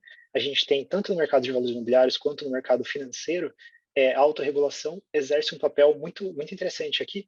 Um parênteses muito rápido, mas tem um paper da CVM muito antigo falando quais são os princípios que tem que guiar a regulação da CVM. Isso, se eu não me engano, década de 70, alguma coisa assim. E um deles ele fala, tem que fomentar a autorregulação. A partir do momento que você fomenta a autorregulação, você tem vários aspectos, tanto jurídicos quanto, de novo, psicológicos. Porque você evita que o regulador movimente toda aquela máquina estatal, gaste também dinheiro público para emitir uma norma e você coloca essa capacidade nos entes privados. E, por outro lado, o ente privado é quem está no dia a dia da operação, né? Ele tem muito conhecimento daquela norma, daquele funcionamento. E ele consegue, então, escrever uma norma que faz sentido para o cotidiano desse mercado.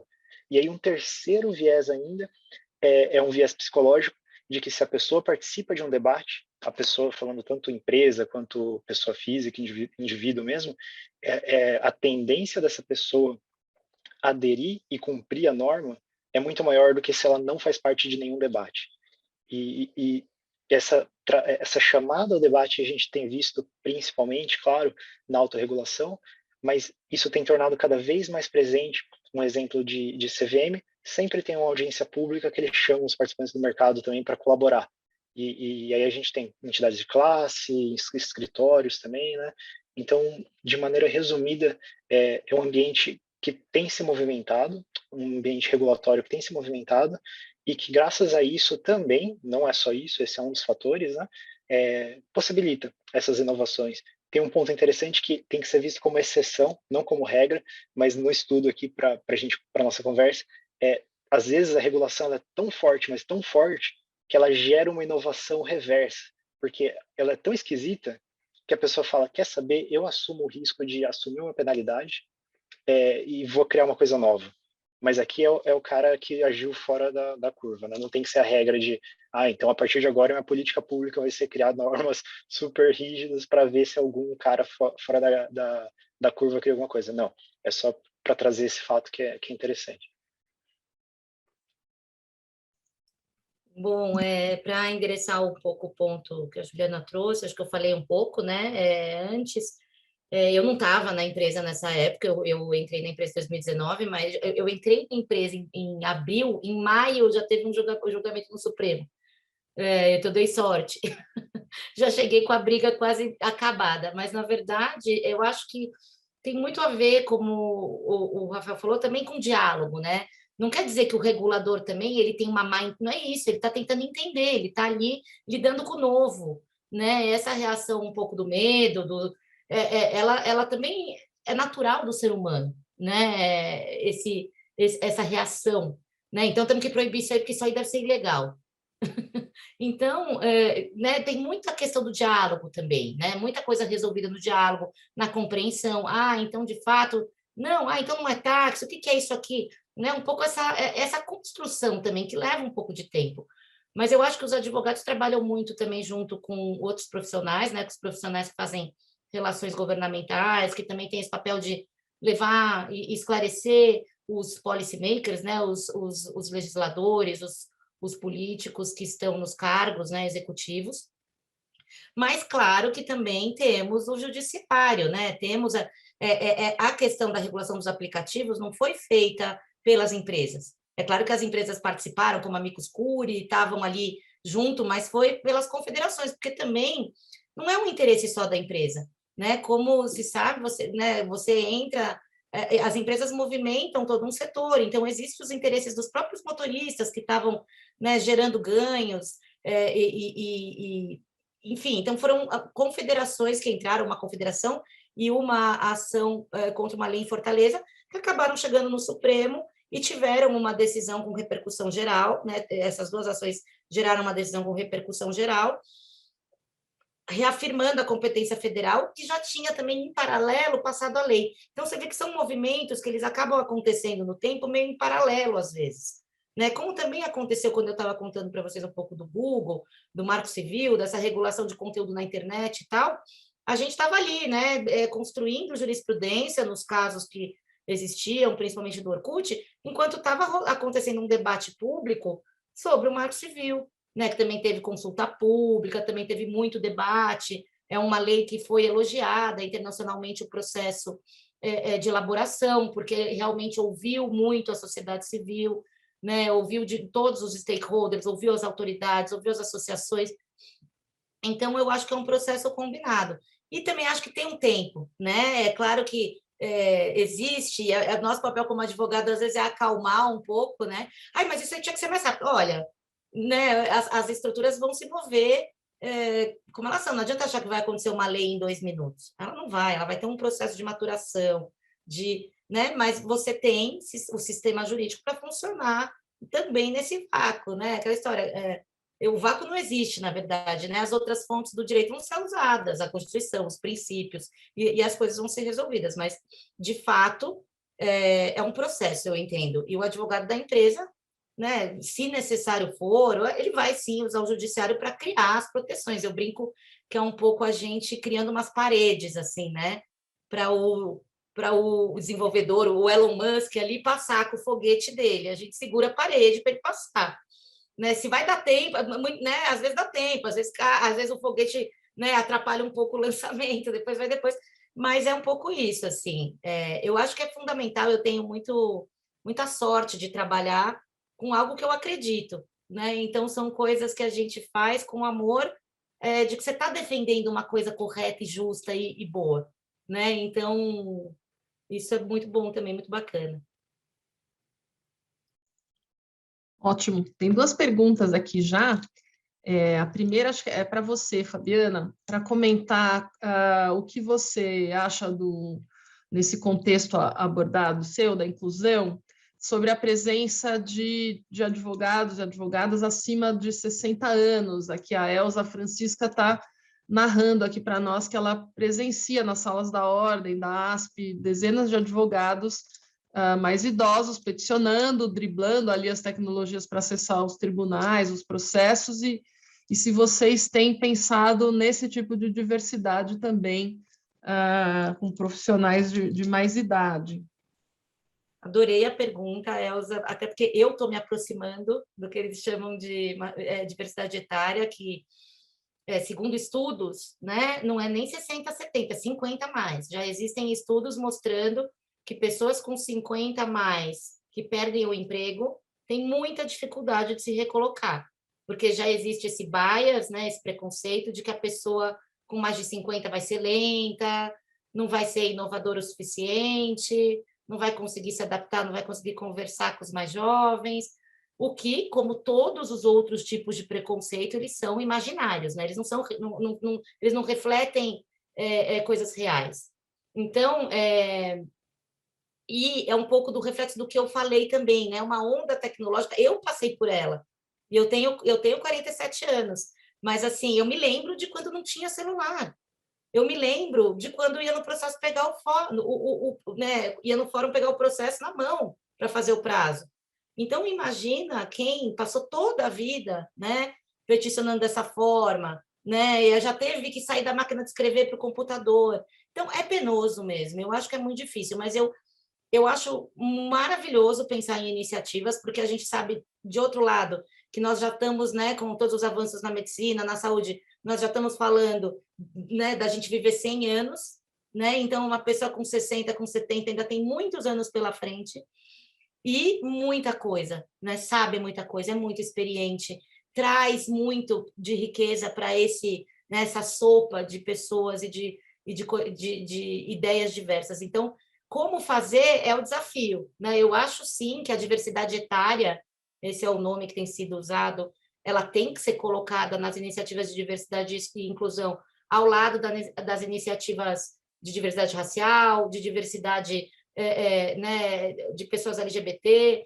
enfim, também precisamos sim olhar para essa população, né? E aí fica até uma sugestão, quem sabe a ASP, né, tão querida, não promove cursos, porque é claro que as pessoas, como você falou, de 60, 70, elas vão ter uma dificuldade com a tecnologia.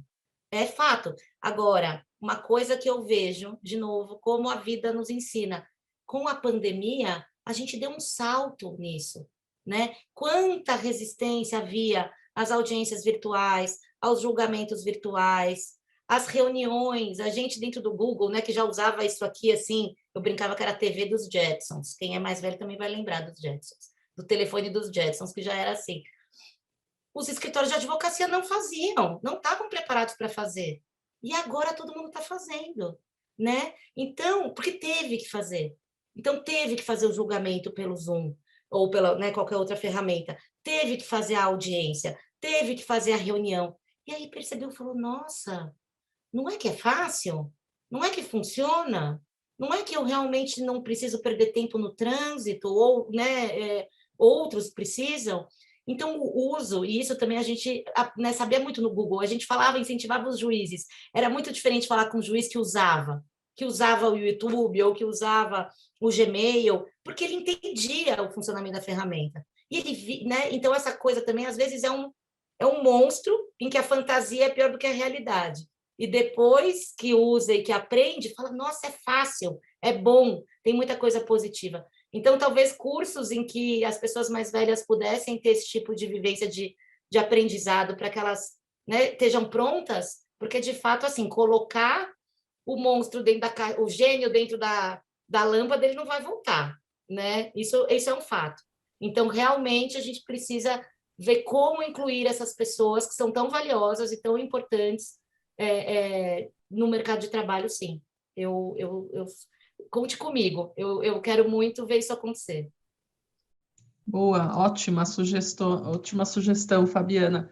Tem mais uma pergunta aqui que é muito boa, acho que os dois podem responder aqui no âmbito interno das empresas, em geral, dos escritórios também. Fabiana vai se recordar disso, em vários escritórios há esse tipo de cultura, que é do medo, assim, um pouco avessa à inovação. Sob o pretexto de segurança, se proíbe acesso de vários colaboradores a YouTube ou outras redes sociais, o que cerceia de alguma forma a possibilidade de aprendizado, proíbem instalações de ferramentas novas, e as pessoas acabam sendo tratadas como irresponsáveis em vez de serem educadas num ambiente de inovação e tecnologia. Essa é a pergunta de uma pessoa anônima, então não consigo dizer de quem foi, mas a pergunta é se vocês pensam que essa cultura de proibições não deveria ser alterada na mentalidade das empresas para que se pudesse criar um ambiente de mais inovação. Como vocês veem isso? Rafael, você quer começar? Vamos, se a Fabiana me permite, eu começo. Esse é um tema muitíssimo interessante, né? Tem um livro que chama A Regra é Não Ter Regras, e ela fala um pouquinho sobre a cultura da Netflix. E ele é interessantíssimo, eu ainda estou lendo, então não me façam perguntas, por favor, do meio do livro até o final, que eu ainda estou lendo, mas o comecinho ele já é muito interessante. Ele fala exatamente sobre isso, né? Porque quanto mais regras você cria, mais procedimentos você cria dentro de uma empresa, é mais provável que, você engesse essa empresa, você não consiga capturar toda essa possibilidade de inovação que a gente comentou, né, nós três aqui comentamos, e três, tem um efeito adverso importantíssimo, que você gera uma frustração naqueles bons profissionais, igual provavelmente é o que está acontecendo com a pessoa que enviou a pergunta para a gente, né? E essa pessoa que, de repente, é um ótimo profissional, exatamente por ficar lá travado na burocracia, não sei o que lá, ele vai para uma empresa que não tem essa burocracia. Ele vai para essa empresa de mente aberta, né? Então, falando do autor do livro, que é o CEO da Netflix, ele escreveu junto com o jornalista, né? E ele fala desse efeito, ele é importantíssimo. E ele gera um efeito em cadeia. Porque a partir do momento que você tem uma pessoa de um grupo indo embora e essa pessoa é muito boa, abaixa a moral da equipe. Então, é engraçado como a gente tem muito a ver com a psicologia, né? O direito, inovação, tudo está muito relacionado.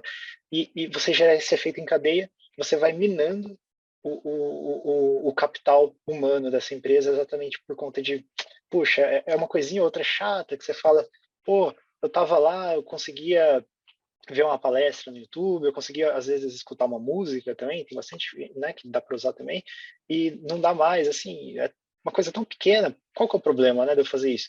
E aí você vai perdendo o capital humano, que é o mais caro para uma empresa, no sentido de mais precioso para uma empresa, você vai perdendo. Então, será que aquela regra é a burocracia que a gente comentou no slide? É um procedimento por procedimento? É uma regra por regra, sem ter porquê?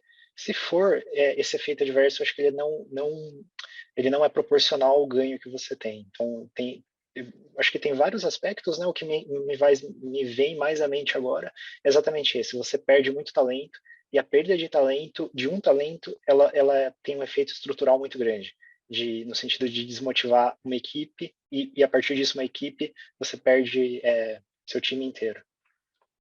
Ótimo. A pergunta foi feita por Luiz Ordaz Lorido, que colocou aqui o nome depois no chat para nós.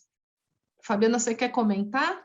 Não, só rapidamente, que eu também acho que precisa ter uma certa empatia, que as empresas, do mesmo modo que a gente está falando das pessoas com mais idade, né?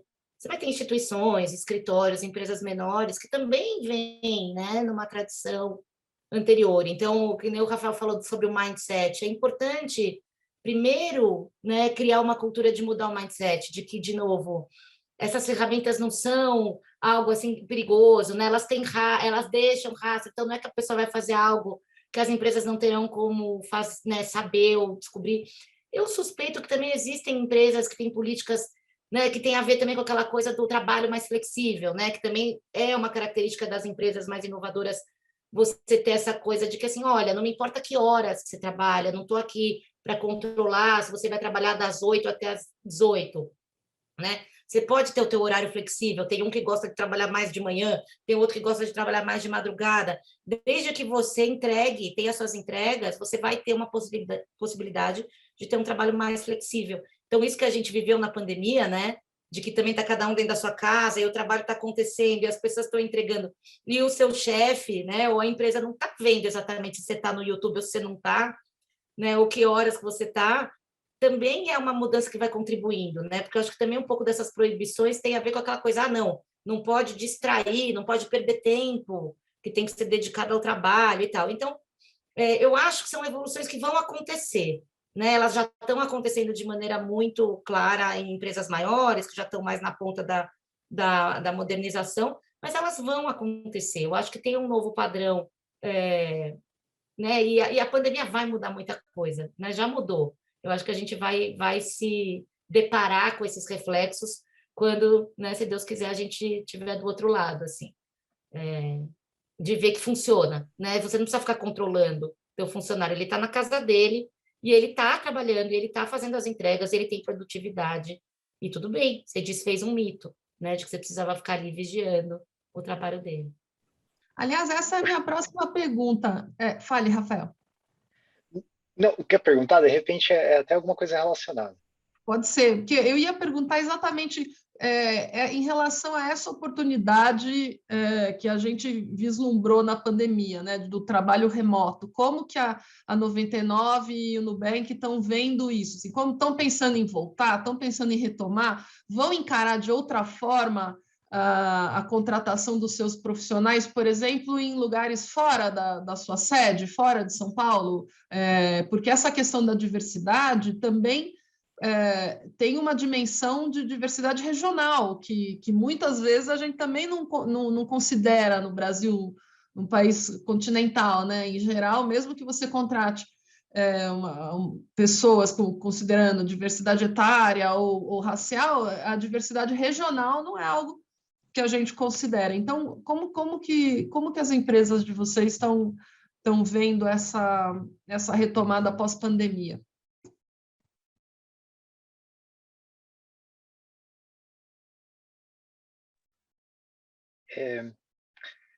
Poxa, do nosso lado, Juliana, acho que seguindo bem o procedimento Agile, a gente vai revisando.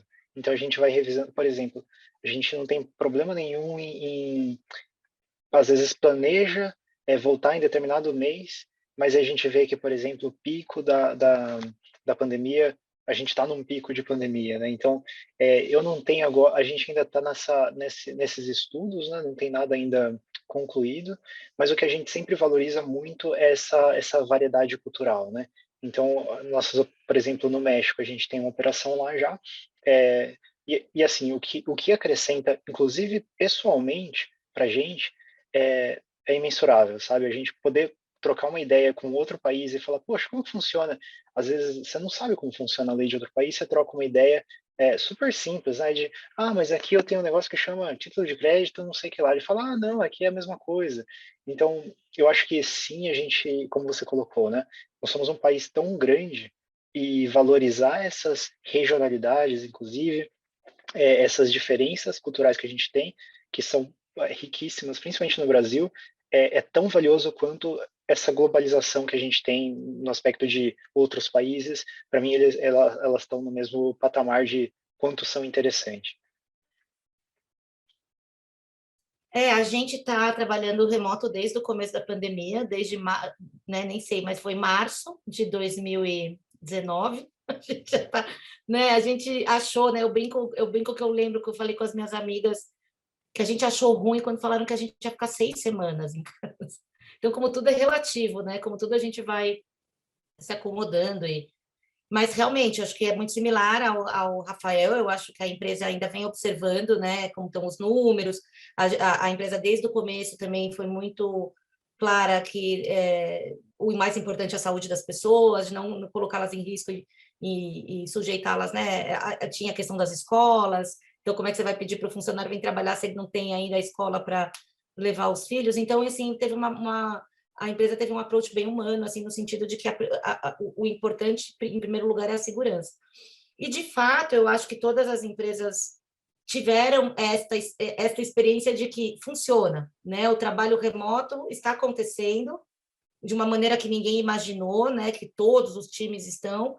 E então também, né? Eu acho que sim, vai voltar, existe esse plano, mas ainda, de novo, não se sabe como. E acho que tudo isso que você falou, e a gente vem conversando, também vai ser objeto de reflexão, né? Mas todo mundo precisa voltar o tempo todo? Ou vai voltar em turnos? Né? Ou alguns times que precisam mais estar no escritório estarão no escritório, outros estarão mais flexíveis. Acho que todas essas questões ainda estão também sendo debatidas. Acho que, sem dúvida, né, vai haver diferença. Mas também falo isso muito com o meu time, eu tenho um time de 13, 14 pessoas, entre advogados, estagiários e analistas, que a gente sente falta, né? A gente sente falta de estar junto, do olho no olho. Funciona, mas também a gente precisa, né, desse ambiente de estar de criar os laços, né? Principalmente as pessoas que começaram conosco durante a pandemia, que a gente nem conhece pessoalmente ainda. Então, ainda nada substitui, né, o calor humano e a nossa, ainda mais nós que somos brasileiros, né, que a gente gosta do cafezinho, a gente gosta de almoçar junto, de dar uma risada junto. Então, com certeza voltará, mas ainda não temos detalhes. Boa. Agora, Rafael, uma provocação para você aí para o Nubank. O pagamento por WhatsApp vai acabar com o cartão de crédito? Conta para gente. Olha, se eu puder dar minha opinião pessoal, claro, eu não sei dizer pelo Nubank, tá bom, gente? A gente teve um boom, assim, Deixa eu dar um contexto, né? Por que eu estou dizendo isso? Quando o Nubank começou, a gente tinha bem poucas pessoas, inclusive no jurídico, o que fazia com que todo mundo visse um pouquinho de tudo, né? Hoje em dia a gente já está mais aparelhado, então alguns projetos eles ficam destinados para alguns profissionais da área. Esse, por exemplo, eu sei falar muito pouco, principalmente em relação ao Nubank.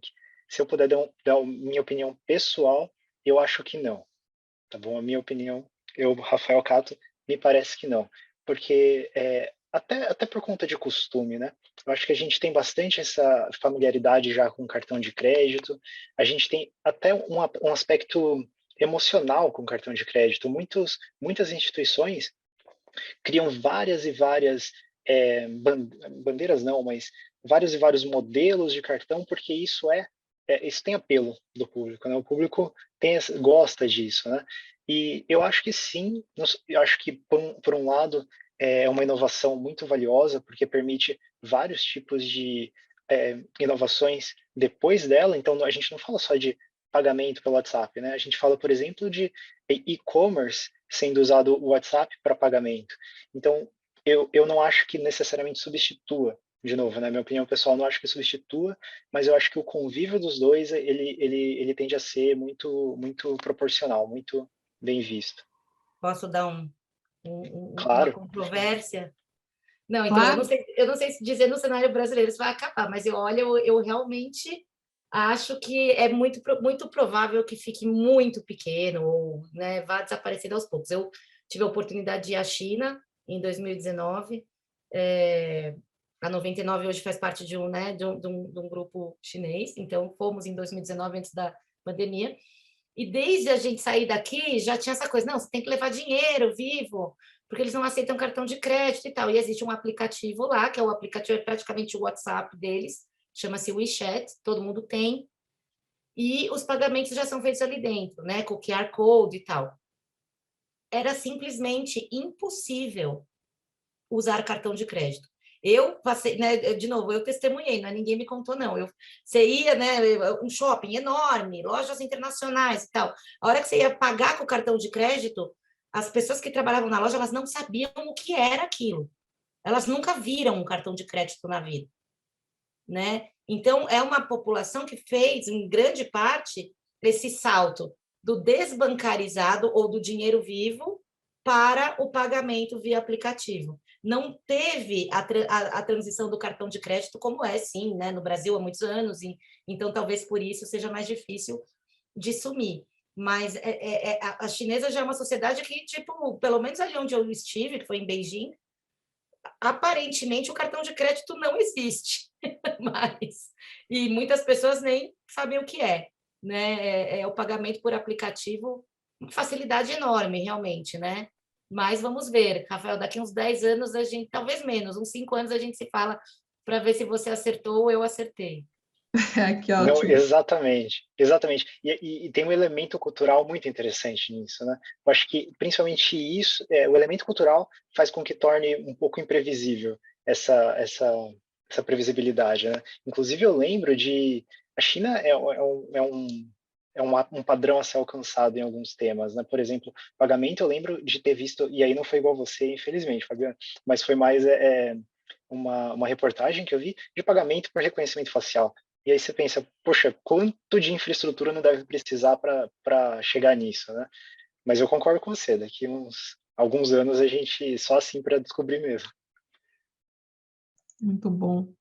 Aliás, aproveita e conta para a gente, Fabiana, em relação a essa questão da 99 ter sido comprada por uma empresa chinesa, quais são os desafios culturais para você manter a inovação numa cultura, assim, nessa mistura cultural, né? Nesse caldo de uma empresa brasileira, agora com uma mãe chinesa, assim, como vocês têm se relacionado com isso? Ah, eu adoro, é muito bacana. Eu acho que essa foi uma das coisas que me atraiu também a Wipra 99, foi essa possibilidade de conhecer outra cultura e conviver. Eu tinha trabalhado muitos anos com, né, uma empresa americana, nos escritórios que eu trabalhei também com clientes europeus, mas eu nunca tinha tido a oportunidade de trabalhar, principalmente dentro de uma empresa já com, né, enfim, um braço, né, muita interação com os chineses, com a China. E a China é uma coisa assustadora, e eles são muito inovadores, né? Então, na verdade, realmente, como o Rafael estava falando, em muitas questões, essas questões de tecnologia e tal, eles estão avançadíssimos, né? Acho que todo mundo sabe, então é incrível. É claro que tem muitas diferenças culturais, então eu né, tive essa oportunidade de ir para a China, foi sensacional, e tenho lido, tentado aprender com eles mesmo, mas assim, eu acho que a gente vê muito claramente também, eu tive essa sensação quando eu cheguei lá na China, de muita humildade, de falar assim, como que a gente passou a nossa vida inteira, eu no meu caso, né, a vida inteira usando esses padrões ocidentais, americanos, europeus, né, tudo que a gente estuda, toda a base da nossa legislação, tudo aquilo que a gente, né, o professor da Alemanha, o professor não sei onde, e a gente não sabe nada da cultura e da história e da forma de pensar, e, né, enfim, do empreendedorismo chinês, ou de como eles se organizam e como eles cresceram e tudo isso. Então você fala, mas nossa, mas tem 1,4 bilhão de pessoas aqui há tipo 5.000 anos e a gente não sabe nada, né? E a gente não estuda. Então, muito clara essa questão de que a gente também de certo modo, até ignorante sobre um monte de coisa. Então, qualquer possibilidade de compreender, a gente tem que parar de usar nossos padrões. Essa é a minha sensação quando nós estamos trabalhando. A gente tem que, né, tirar esse padrão que a gente aprendeu ocidental e falar, bom, nós estamos aqui numa conversa quase que todo mundo, né, que se desfaça das suas armaduras para chegar, porque eles têm outra forma de pensar, outra forma de raciocinar, né? E nós temos nos nossos padrões ocidentais. Mas é muito bacana, eu acho incrível, a gente aprende demais. E é isso, né? A China é muito maluco ir lá e olhar tudo aquilo e falar assim, nossa, como é que funciona? Como é que dá certo tudo isso? É muita eficiência. E a gente se sente pequeno, que é uma coisa que o brasileiro também não está acostumado. Porque quando a gente estava lá no Google, né, o Brasil é o maior país, o Brasil tem 220 milhões de pessoas. Ah, você não tem que se preocupar com o país tal, tanto quanto com o Brasil é grande. Na China, a gente se sente pequeno, né? Porque São Paulo, uma cidade, né, nossa maior cidade da América Latina, eles têm 16 cidades do tamanho da nossa. Então, é muito bacana, assim, é muito legal. Eu recomendo, acho que a gente vai aprender muito com a China ainda. Bem, muito bem. Eu queria pedir agora que vocês fizessem as considerações finais. Infelizmente, eu gostaria de continuar aqui batendo esse papo delicioso por mais algumas horas, mas infelizmente a gente já está chegando ao final, então eu queria convidar vocês às considerações finais para a gente encerrar. Não, obrigado, Juliana. Acho que um bom mindset, igual a gente tanto conversou, né, é ter a inovação como guia, sabe? E a gente pensar o direito, principalmente como viabilizador de alguma coisa. E não tem problema nenhum da gente assumir que o direito não está pelo direito. Na verdade, isso torna a gente parceiro, seja do negócio, para quem advoga em empresa, seja parceiro do cliente, para quem advoga em escritório, e está aberto exatamente a adquirir outros conhecimentos. E aí outros conhecimentos, por exemplo, são conhecimentos metodológicos, igual a gente comentou da metodologia Agile, né? Que foi o que a Fabiana colocou.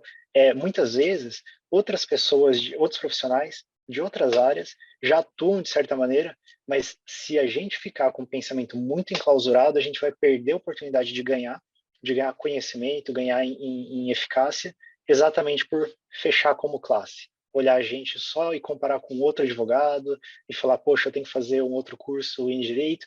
Poxa, não, vamos expandir, né, nosso conhecimento. Quanto mais a gente aprender, inclusive, de outras áreas, muito maior a nossa chance de ser melhor, inclusive, profissional do direito. Então, acho que a minha proposta, uma coisa que sempre a gente pensa muito em equipe, é exatamente isso, a expansão do conhecimento, inclusive em contato com outras áreas do conhecimento.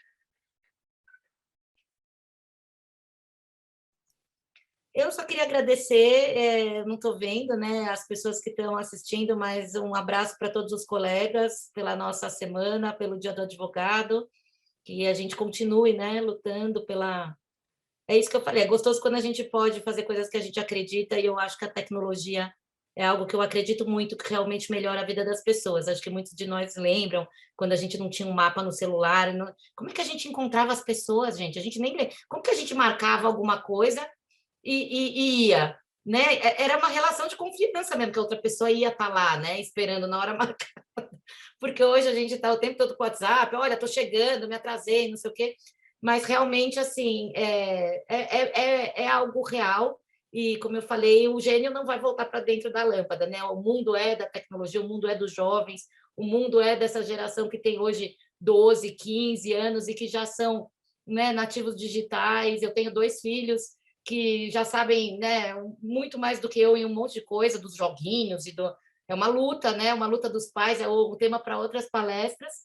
Mas, assim, não tenho medo. Acho que o medo é a pior coisa, né? E para nós que somos advogados é buscar o conhecimento, a compreensão e que a gente possa usar a tecnologia da melhor forma na nossa profissão. Um abraço para todo mundo e muito obrigada para a Juliana, para o Rafael e para a ASP. Muito obrigada, Rafael, Fabiana, prazer imenso ter vocês aqui. Obrigada aos associados, às associadas que estão nos assistindo, nos ouvindo. Se vocês ainda não conferiram a programação, acessem meisdaadvocacia.asp.org.br e vão ver lá uma infinidade de conversas, palestras, eventos que a ASP preparou para vocês nesse mês e coisas bastante interessantes, muito incríveis, tão incríveis quanto esta conversa que a gente teve aqui hoje. Então, obrigada para todos e todas e tenham uma ótima noite e um excelente mês de agosto.